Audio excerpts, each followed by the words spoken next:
Hi, Tilmann. Hi, Sandeep. How are you? I'm fine. Good How to are see you? you. Yeah, Same fine, here. fine, fine, fine. So I hope you are healthy and safe and everything is okay. Where you are living. Well, I moved away a few years ago from Paris to the southwest border, the ocean border of France. And here it's almost like we have nothing. I mean, we hear the stories, but there's nothing going on either in the hospitals or nothing. So we're listening to all this stuff and staying at home, but we're pretty safe. And the only thing is we can't go down to the beaches, we can't surf, we can't do anything. And well, but except from that, it's fine. Thank you. And you are working from home. So how are you finding working from home? How's the experience? Well, let me tell you, honestly, it's quite surprising. In the beginning I said to myself, oh, small space, I don't have access to my denim archives, all that stuff. The team is even far away. You've got to do absolutely everything by phone, video, Zoom, whatever. And it started somehow slowly. We were all almost a bit under a sledgehammer impact the first week, and then it became quite vivid. And now I see that we're working actually a lot, and I feel there's no more time. There's time when you walk around like you're at home, and even during business times, you're somewhere off because you've got to take care of your kids or whatever. And then in the middle of the night, you get a WhatsApp from the other side of the world because it seems like people have lost the feeling to timing and open days, weekends, or bank holiday or whatsoever. It's just very energetic, very dynamic, and many things popping up and going on all the time. So I'm somehow surprised how this different way of working melts private life and business into one thing, which is interacting 24/7. So it is productive. You find it very productive or not? Um, I think it's pretty productive. Yeah, it's pretty productive because in the end you don't count your hours, and you're in there, but I don't know if you're Yeah. made for that. With all these new technologies, where anyway things have changed. Sometimes you're off, you're answering to someone on Facebook on some silly stuff, or sometimes when you're on holiday, you will be at the beach and answer to business questions. So home office is a bit like that, but in a 4.0 way. Absolutely. In fact, I also found that, last week we organized a panel discussion with Turkish denim industry, and it was on Sunday, and I was bit skeptical, how, people, first of all, whether panelists will come or Yeah. not, and whether people who come will come to watch or not. But it happened, everybody was there. So that was quite surprising, So people have lost, as you rightly said, people have lost count of holidays and weekends, everything. Every day is like a weekend now. Well, or every day is a bit like a work day too. It's a mix of both. Makes sense. So, as a back office, what do you find? How do you see the back office working in this crisis? Well, I think that is a really good question because I hear a lot of people saying, I'm a lot in contact with the mills and the manufacturers and the brands. So I see a bit of everything. And I hear a lot of people saying, oh, it slows down and we have to focus on price pointed things or on basics and so on and so on. And well, I'm not sure about that. I'm not sure how much once everything is going to be back, people are really willing to buy another basic pair of jeans they already have in their closet. What I feel is that this time when we work from home office and the demand is a bit slowing, it's really an opportunity to do things which we haven't done yet. You know, when you work with a mill and you want to create a new fabric, most of the time you hear that the machines are not available. You know, there's not enough machines to make the tests, or you can't test this fabric or do a few meters of the other fabric. So I think the fact that some things are slowing down now and we're not using all these machines is the right moment to actually think about the future and start testing, you know. And I think it's pretty much the same also for the design departments, because everyone is like, oh my God, I can't really find trends, or I don't feel it right now. But there's really a lot going on. So I think it's really a moment where we all have to think about what will happen afterwards, you know, what's going on, and get prepared for that, rather than saying, oh, it's a big break and we don't think about anything and we just focus on nothing, because that's untrue. We see a lot, you know. And I would like to place here a little word on what I see going on in the Asian countries with the cancellations of the big buyers. Living in a Western country and watching all the news and how people react and see, I think the Western world isn't aware yet how strong the misery is we're spreading because of canceling our orders. How many people are just dumped out in the streets, out of the factories, and losing their jobs because this very, very, very easy textile business is so easy to buy, so easy to stop, and there are no proper regulations, you know. I mean, when the financial world sees a crisis, well, we've been suffering a lot in the 1930s, so we've built systems where we can actually cope and manage every single monetary problem around the world. But we haven't done so for the textile industry. We still believe that, oh, by stopping consuming, staying at home, things will go on like they do. My very, very good friends in Asia are suffering. They're losing millions, and there's millions of people losing their work.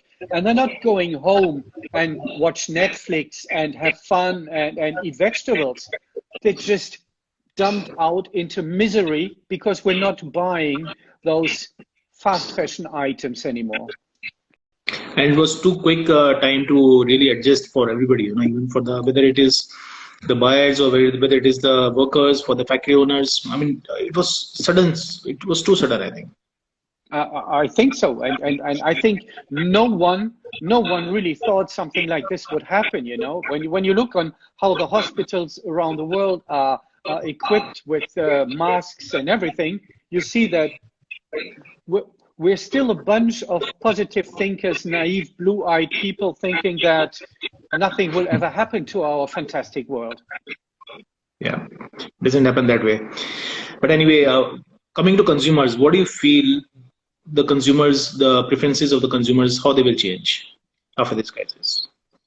Well, yeah, I think that's really a key point. You know, we see, and I hear a lot of trend forecasters saying that we might somehow dance around trees and buy a lot more buy into slow fashion, drink tea, happiness, and stay at home. I'm not sure how much that will happen. I do think that everything will accelerate, and we will have a big split, and the big split will be on many levels.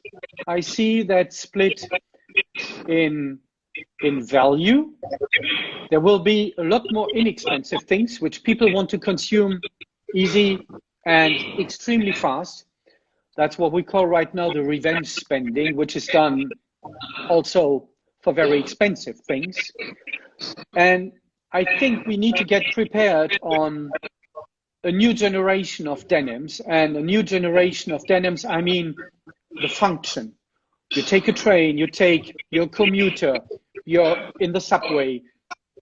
There will be a lot of different aspects which we will be looking for in our traditional daily way of wearing things.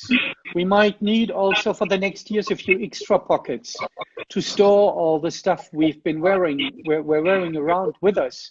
The masks, the gloves, the liquids. So I see a lot of opportunity into design and into research, and also within the fabrics. I think bacteria and everything. So we've got absolutely everything open to think about that. And so I think that the consumer will be happy to buy into these stories. Price, revenge, luxury. I don't see, there will be a lot more focused stuff on sustainability. There will be many changes probably in the manufacturing systems. People will want to bring back production to Europe when they come from Europe, America to America. But that, I'm not sure if that will be the majority, you know. We have to, the human is a strange beast, and I think the beast will go on whatever it costs, but in a very different way. So what you're saying is the low end of the market, the cheap one, the highly discounted products, they will continue, and we'll have another high end of this high end spectrum where we have these premium function items, items with function. And that's what I feel. I think, you know, right now we're putting a lot of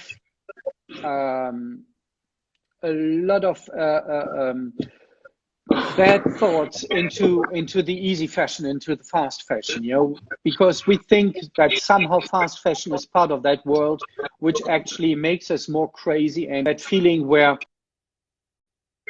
sicknesses and pandemic things can go around the world. But I think many people will need it. I think we will also need to rethink how to live with what we manufacture these days and what we will wear next year. There will be a lot of inexpensive garments needed for those who've lost everything.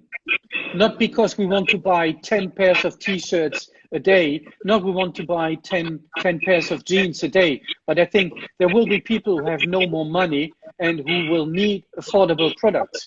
And on the other hand, I think there will be the very wealthy people who will go on with their system and their way of working, and in the end, a human is a human. absolutely. Also, we have been listening, you know, we have been hearing and talking that, you know, trends may not be there anymore.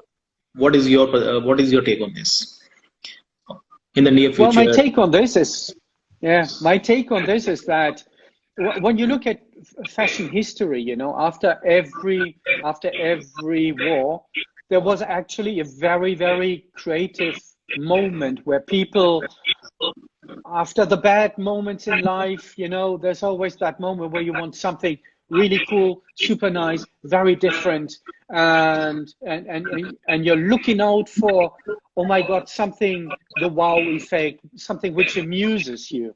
And I think that'll be something really strong. I don't know if we need to talk about a post-COVID part, because maybe COVID will stay and remain in different ways with us for a few years.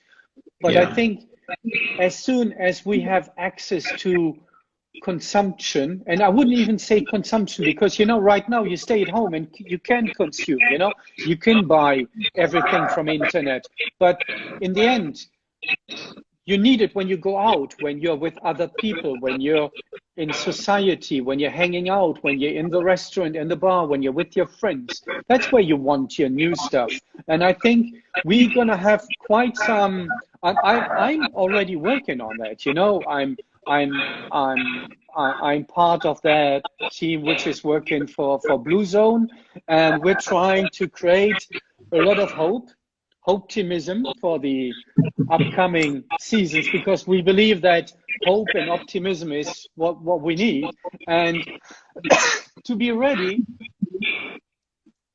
we're already thinking about these trends because there are already trends. We know that there's going to be some eccentric stuff and some very useful stuff. And it's just as usual, you know, you have to put it somehow square. I'm not a very big fan of those trend forecasters, which are layer cakes where you get 1,290 ideas. So in the end, everything is okay and nothing is wrong.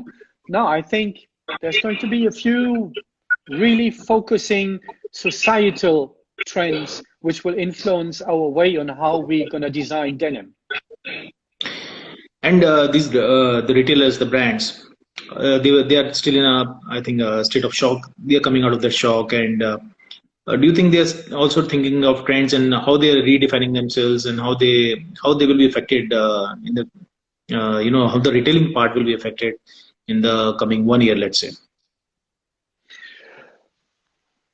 Well, when you look at the stores which recently opened in China and in Germany, you can see that people immediately forgot about the past and bought, I wouldn't say as usual, but almost, you know. So I think the only thing we really have to think about is the security things, because we might have a second wave of that pandemic or a third wave of that pandemic where the store's gonna shut down again. But if a retailer can survive this, then consumption goes on. I think fashion goes on. A human is a human. We will not run around naked, and we will not use the same old jeans we've been wearing for 20 years. So I think there will be obviously changes, small changes, but in the end, our society will go on. What we have to make sure is that, you know, those stores where the racks are extremely close to each other, well, it's a bit like when they say restaurants can open, but they need to find concepts to reopen. Where? Because the tables have to be far away from each other. Well, the stores too, you know, all the stores where people are really jammed together, that will not happen again anymore. I think the high streets will have to rethink probably for the next 1 or 2 years on how people will actually commute on the stairway. I mean, on the sidewalks, you know, because the sidewalks can't be overwhelmed and filled with people. Not now. That's true. I agree with you completely. Regarding the on how this fashion cycle will be affected, do you think right from the product development till the apparel is finally into the stores? I mean, this whole cycle, the time it takes right now. What do you think about that? Well, honestly, I think we're learning a big lesson here. You know, as much as I always think that humans do not learn a lot, I think at least in terms of buying and supplying strategies, we have to rethink a lot. I think we cannot just continue pushing orders to the lowest prices and then be able to stop it if we need to. I think we have to rethink. I don't know. I think the manufacturers need to get organized all together to somehow be represented by one big voice, to make sure that there is some kind of agreement whether the times are good or the times are bad. You know, we can't have one part of the world which provides all it needs to make big margins for the good times and then gets dumped into misery when times are tough, you know. I think we need to rethink the 22 ranges per year systems or 12 ranges per year systems. Do we need it all the time? Yes, no, I don't know, you know. So, but again, that can be only made through legal aspects to rules and laws, because if you leave it to the humans will go for what is the most easiest, the most convenient, and that will put again a lot of risk on those who are poor. Absolutely. And I've been, of course, I know that for a long time that you have been working in Japan. In various ways, you've been associated with Japanese companies, and Yeah. so do you think that Japan, the Japanese denim market, probably might be a little more insulated from this crisis than the rest of the world, or will it have the same impact out there? Honestly, I don't think that the Japanese market can be more isolated than it is currently. No, because the reason why I'm asking is that because they really don't follow in seasons. They have very unique mindset, and they go with their own way of working. Yeah. High quality, and they're working in different ways. So I mean, and the rest of the world is working in a different way. So I mean, does that attitude help them a little or not? Yeah. Well, Sandeep, yourself, I mean, you're having a fair in Japan, which is unfortunately pushed back, but these people, I've been spending so much time with the different politicians, manufacturers. They're all in a struggle with each other because every region in Japan has a different idea on how to promote Japanese denim. But in the end, the denim will be sold either through internet or through retail, and sending the denim from I don't know, from Kurashiki to Burg in Germany will not be different in the future. I think it's you see it right now. Planes are still flying, and UPS and FedEx. Deliveries are still going on. We still have our masks, which we're wearing 3 hours a day and then throw them away. We first fly them from China to Europe or to America. So the craziness of all this is not stopping. I don't see it. The only thing is, well, there will be gloves, there will be masks, there will be cleaning of boxes before shipment, but I don't see it stopping the system. I think there needs to be a plan B, a different planet where humans can go and protect themselves. But what we're doing with this world, we're like dinosaurs. We're just happy with what we're doing until the big end. But I'll do the best I can that this end will not happen that soon.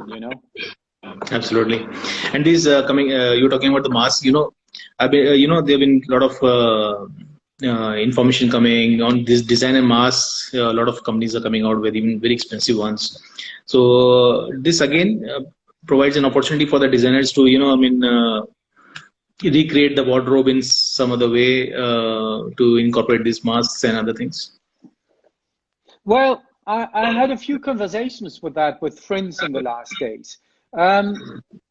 Obviously, when the Supreme and the Louis Vuitton mask came out, one can ask himself, when you are walking around and your friends are in misery, they lost their hotels, their restaurants, they lost maybe everything, their existence, and you walk around with a Louis Vuitton Supreme mask. I don't know. I don't know how, if that is the right way, but it already exists. It tells more than everything about our society. So, like I said, where was humans are strange animals, and we go on. So yeah. Yes, we don't learn too much. We still go on. I think it's important. Maybe the smaller brands, when they manufacture locally and it's an affordable mask, but with a nice signature, yes. But why have that extreme luxury statement in a world which is really on the border of misery these days? Absolutely, absolutely correct. Uh, in France and other countries in Europe, I mean, how do you see the online retailing now? I mean, gaining, let's say, how much of the market over the brick and mortar? Because it's definitely going to gain market. People are going to be more comfortable doing online purchase. And do you think that they will really capture a big part of the market? Well, it's obvious that Jeff Bezos and Amazon are having big fun when others are suffering. I think actually the internet is growing and will grow, and even our way of working through internet is growing.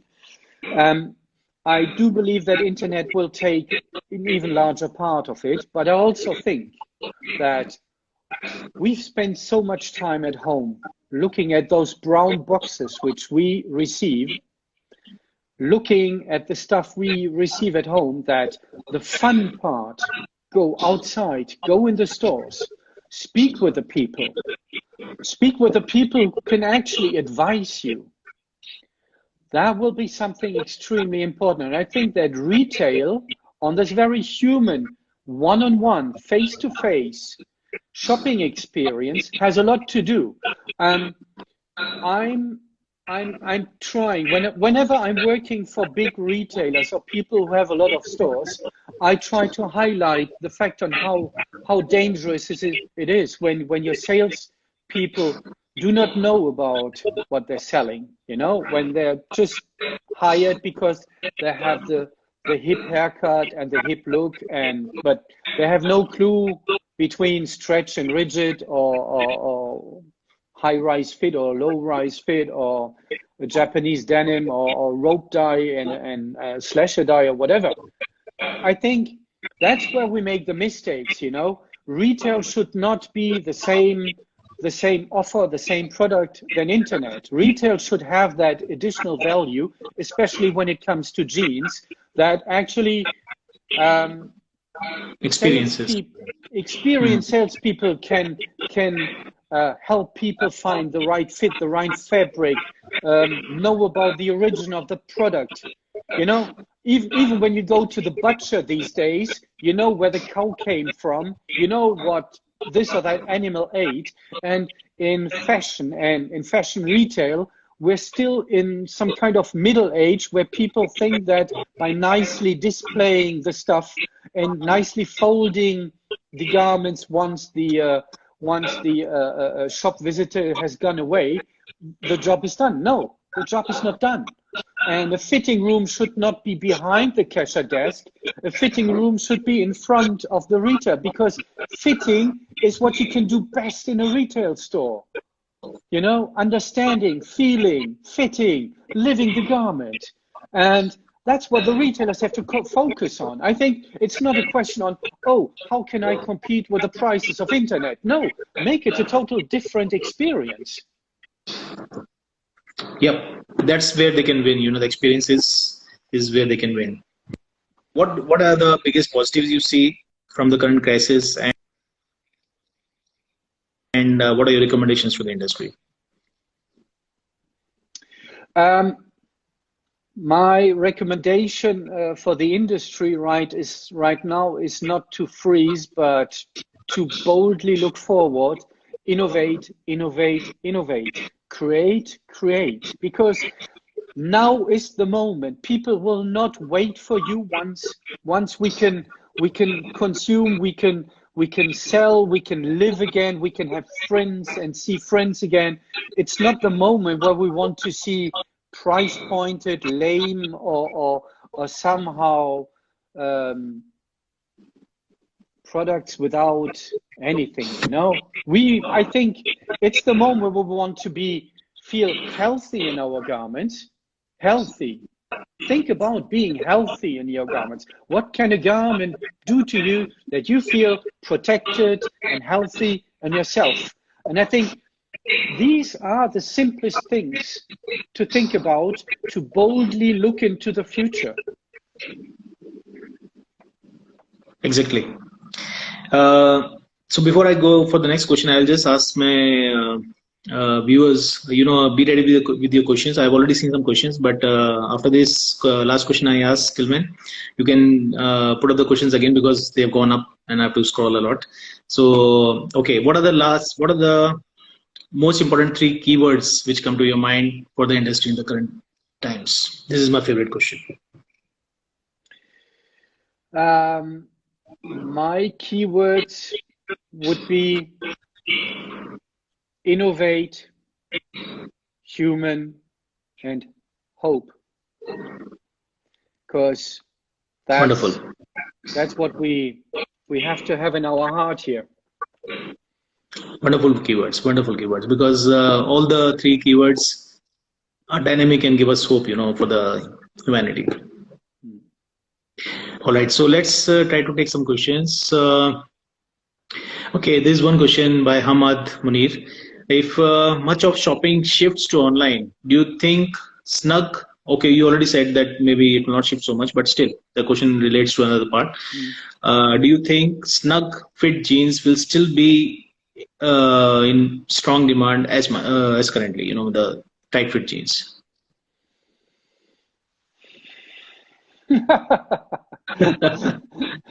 Well, the market is in the market. In terms of trends, we're not working a lot these days on tight fitted jeans, but I think there's also a demographic which will not change its trends. But like I said, things go on. Things go on. Even now, while we're sitting here, people look at their closet in a different way than they looked at their closet yesterday. True. And another one is, what is the trend of hemp and linen? Do you see what will be the trend of hemp and linen in Japan? I don't know this question in Japan. All right. If you want to take it in Japan. Yeah. Well, I think hemp, especially hemp, is a global, I'd say, opportunity. I'm not sure. I'm not sure if we do address hemp these days already correctly, like we should, because there's a lot of hemp going on, but most of the hemp is cotton blended hemp.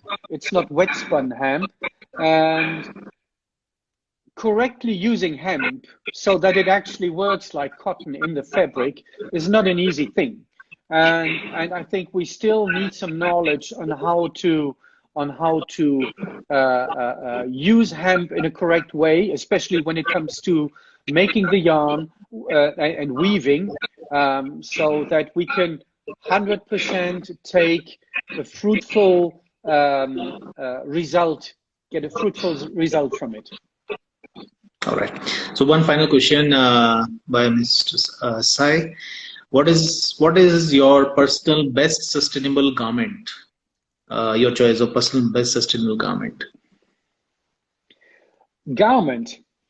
Yeah, means the denim garment, of course. Yeah. I think I'm not the guy you need to ask for that, because when it comes to my very own jeans, most of them are in my closet since, I don't know, 10, 20 years. They've never seen any domestic wash. And you know that 60 or 70% of the water we're using on a jeans is domestic washes. So I'm the kind of raw denim wearer who never washes his jeans. So it's all sustainable. It's everything is sustainable.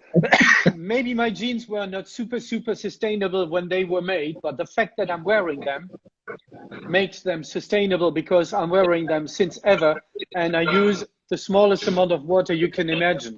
So it's a bit like the car industry, Sometimes people say, well, now we have those electric cars, but in the end we know that electric cars pollute, well, through the battery and everything, as much as a traditional gasoline car. So for me, the most sustainable way of driving a car is actually having a very, very, very resistant and quality driven car, which can drive for more than 5 years, which can maybe drive for 10 years, 15 years, drive in a new timer, well, not the old timer, but the new timers. And that is probably a lot more sustainable than changing your car every 5 years, even if you go for an electric car. So basically, sustainability really becomes important at the consumer end, because we as consumers never think about sustainability. And if we are doing that, we are making a big difference. I think so. I think that every consumer has his thing to bring to sustainability, avoiding unnecessary boards, not throwing away garments. How many millions of garments are thrown away every year without even having been worn? So I don't say that obviously, I mean, there's brands like Mud Jeans who are really, really strong in doing sustainable denim. But any garment, any sustainable any jeans can be sustainable if you wear it the right way. Wonderful perspectives, Tilmann. I really enjoyed talking to you, and I think the people who are with us, they also enjoyed a lot. Anything else you would like to say before we? No, I really thank you for this opportunity, and I hope that everyone keeps the faith. Things will go on. We will survive, and we will make it happen. Definitely. Thank you so much. And thank you. Thank you. Bye-bye. Bye-bye. Bye.